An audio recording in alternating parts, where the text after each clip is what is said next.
Welcome to a new way on how to kill the Reaper, and this might actually be a very good alternative to Clergy. Now, is it guaranteed? No, it's not. It has pretty much similar RNG elements as Clergy. However, it's a lot more fun, and the actual Reaper killing is a lot less RNG and input reliant, as in what you do. So first of all, let's take a look at what stats you go for. And I want to give Pixel Robix a big shout out. His video will be in the comment section since he made that and sent it to me. So I'm currently working on a guide, but this takes a ton of testing, a ton of different build testing and whatever to see how it works. I would say I have 70% done, but there's still more to do and it's 2 AM right now. So I can't get it done today. So first of all, main thing, don't take Growth Curse Magnet, that is not a big surprise. He goes on the dairy stage, and you might have seen he's not playing on hyper mode, and of course not on hurry mode. Now, on hyper mode, don't do that, okay? Just don't do it. Every single time I went for it, I died. There's probably a way to do it with hyper mode if you get really, really lucky, but it's not worth it, okay? Second one, hurry mode. Also, every single time I did it, I died. And it has other issues with the clock lancer timing that it completely destroys for whatever reason and stuff like this. Just ignore it. So, what he took is the Arcana here that gives weapon bouncing. Let's just take a look if we can quickly see that. This one here, the number 11. I didn't see the name there, but it's just the one that makes the Holy One bounce. And now he looks for Empty Tome. As far as I can judge, Duplicator also works, but I have to finalize the testing. And you'll see in a second why Duplicator is so much better, but let's just focus on what he's doing, okay? He's walking side to side, he's making sure that the enemies die far enough away, since he doesn't want to have the experience orb close, and just to understand why, you need to pick up chests. You have to max out the Empty Tome to guarantee, or let's say, to make it a lot more likely that you succeed here. I couldn't do it so far with Empty Tome on level 1. I was able to do it once with Empty Tome 2, but that is insanely lucky. 3 is already really unlikely, and 5 is pretty much the best one, where, according to him, and I have similar results, 4 out of 5 attempts got to 30 minutes. And while you watch him dance and manipulate where the enemies die, let's just quickly talk about Leda. Leda gains negative 10% cooldown reduction, as well as 100% might. That is an insane amount, and both help tremendously to kill the Reaper. You will actually be surprised, I bet, how fast the Reaper dies.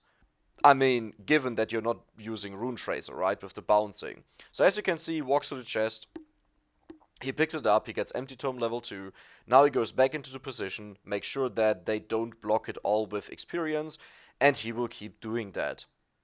But now let's talk about why it's a dairy blend. The dairy blend has a vacuum on the top left, and believe it or not, for I think since Leda's release I was trying to make him work for a Reaper kill guide. However, I spent 90% of my time testing this on library and trying to get it to work, but the main issue is that he kills the enemies in such a large area that you can't get there with his really bad movement speed before you die. So I tried it on Mad Forest. I don't even know why I kept going there. It's even a bigger area, right? On the library you can just hug the bottom wall, where the Holy One still goes through and attacks all the enemies. On Mad Forest you can't even do that, and for some reason I just never considered Dairy Blend. Another issue is on Indate Library, the witches just kill you. I could deal with all of them but the witches. The witches were the biggest problem. So even if you magically know where the red gem is, you still won't get there. But let's get back to the actual point. I just want to make sure, because I'm convinced there will be people that will say, hey, library would be a lot better. And yes, of course, for the Rune Tracer strategy, it would be a lot better. But trust me when I say you don't need this here. And that is what is so amazing about the strategy here. By the way, did you see how he manipulated the boss to not get killed further out? He walked up, so the Holy Wand focuses on a different enemy, and the boss walks further in until he gets killed, and then he drops a chest, so he picks it up to get Empty Tome. But yeah, the Reaper killing process will be quite simple. Just get crit, just get knives. They will deal with the boss together with Holy Wand. It's super simple, right? There's no positioning, there's no you have to go here and there and that's it. Now, I gave you some odds on how likely it is that this entire thing will work out, and first I thought I don't really want to do this, but to be honest, after I did it 5 to 10 times, I notice it's actually quite reliable. I mean, it's similar to Clarity, right? Clarity can fail depending on how much experience is dropped, where the center water lands, if the enemies just kill you because the rune tracer goes further down, doesn't even need to leave the table, and then where the Reaper goes if you get stuck inside of the bookshelf. So there are actually quite a few scenarios that can fail. Now, I mention this every single time, but whenever there's someone who does it first try, they say you just have to be in the right position and it works, while they completely ignore that they just did it 10 times and then thought it was because of the position, since they checked every single time, while in reality, no, it's just a lot of RNG in the Clarity one. It really depends on a lot of things that happen, and the same stuff is pretty much going on here, where it depends on the chests. But let's talk a bit about strategy, okay? So the strategy going forwards is quite simple. You only care about three things. Max out the empty tome if you can.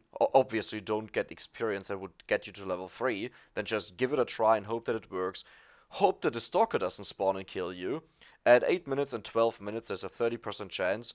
Reduced by luck. So that's a thing that you will have to deal with. However, Clarity has similar problems. If the Rune Tracer leaves the table later on with the witches and the waves after, you might die because you get attacked. It is possible, it's actually not unlikely, and then you lost 25 minutes in. And even more, the Clarity one has another problem. Once the Reaper spawns, he can push away the Reaper that you want to kill and push him into the bookshelf or just mess up the clock lancer timing. Here you have a lot of flexibility since it doesn't rely on where you stand, but if you do it on the innate library, it relies a lot on your positioning, where the Reaper is and stuff like this. If he goes into the bookshelf and is frozen inside of there, you pretty much turn your DPS down to 5%. Now, I don't want to talk too much about what is possible, what you should go for before I didn't fully test everything entirely, but I want to spoil ahead and I would just say we go a bit forward. The only thing that he'll do is there will be some bosses that appear, he will pick up the chest. I think he walked over in hopes that the boss would not drop the chest over here, but it was a bit too late. And this is pretty much what he keeps doing until he eventually has Empty Tome maxed out, or this is even an attempt where he didn't even max it out. Oh yeah, there he did it. So same story again, he walked up to make sure that the boss has enough room to walk up, and now Empty Tome is maxed out. That is your goal. Now he will just wait and position himself here. I would even go a bit further up. I think the reason why he doesn't do it is that the upper object doesn't block his holy one shots, right? Like if they walk through it, then it would try to aim there, but it would get blocked by the wall, and the projectiles are just lost. In my testing, this doesn't matter too much, and the least amount of enemies even walk through there. So, at least for me, no big deal. You can go higher up, however, you don't need it right now. How about we just skip forward to 30 minutes? So, at this point, what I always did on my runs, at 11 minutes and at 21 minutes there will be a chest that appears, since those are the Arcana chests. These are insanely important, and whenever they died and the arrows appeared, I just took a screenshot and had it somewhere that I knew, okay, this is the Arcana chest at 30 minutes, I will just check out where the two chests are, and then I pick them up. Pretty much 100% success rate. Now what you'll see is, the moment he hits 30 minutes, he will walk into the experience and go up to the vacuum. This is actually quite dangerous, and the way I solve this, that he doesn't kill me, the Reaper, is by just walking down to the chests. Now, if you have one revive, there's honestly not a big deal if you die and then get a vacuum and level up. However, it can take time until the experience lands.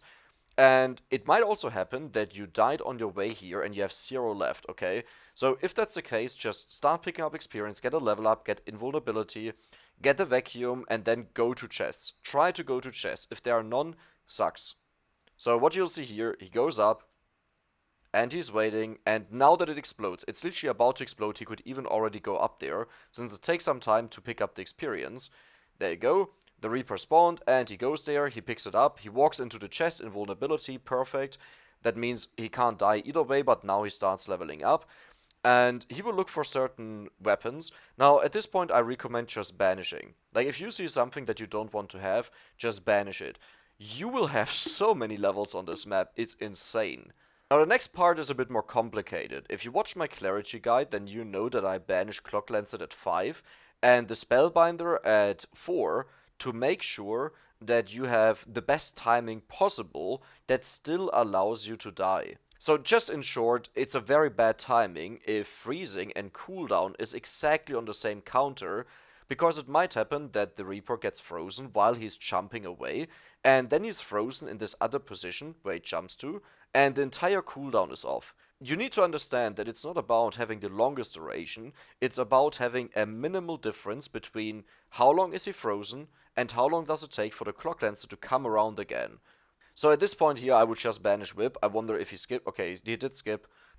Alright, here we can see the final build now. And these were all active choices as far as I can judge. Clover makes sense. You go for a crit build, you want to have more chance to crit. Makes sense, right? Heaven Sword also makes sense, mostly because what other weapon do you want to go for that deals more damage? It won't deal a lot of damage, but it's just the best choice that you have. Antitome, Spellbinder, Staples, you need them. Brazier, you need that to evolve the knives. Spinach, overall solid. Duplicator, solid.